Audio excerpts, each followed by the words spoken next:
Robertsdale appears to be the next Baldwin County city headed toward an ordinance that would regulate adult establishments and tattoo parlors.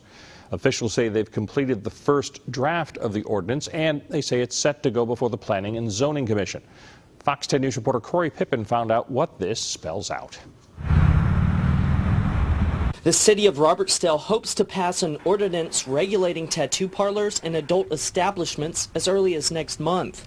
It's something Robertsdale Mayor Charles Murphy says has never been on the books before, but he says the county's continued growth has officials planning ahead. We realize that these type of businesses are not something that we can simply restrict from the city, but actually what will happen, they will be incorporated into our land use ordinances, and there will be certain regulations that they will come under as far as zoning class. The first draft of the ordinance is now complete.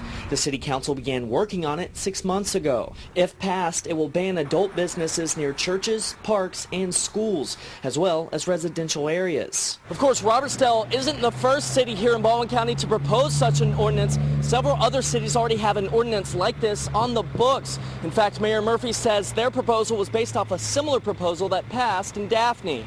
Daphne Mayor Dane Haygood says his city just updated its ordinance, which has been in place for years, to make the regulations clearer. He says Daphne's version of the ordinance has worked so far. At least we have an area where these places can conduct business, but still try to give some satisfaction to the general population that we're not going to be overly saturated. Certainly, we want to give everyone an opportunity to do business in the city of Daphne, but we want to make sure that we protect the integrity and the character of our city.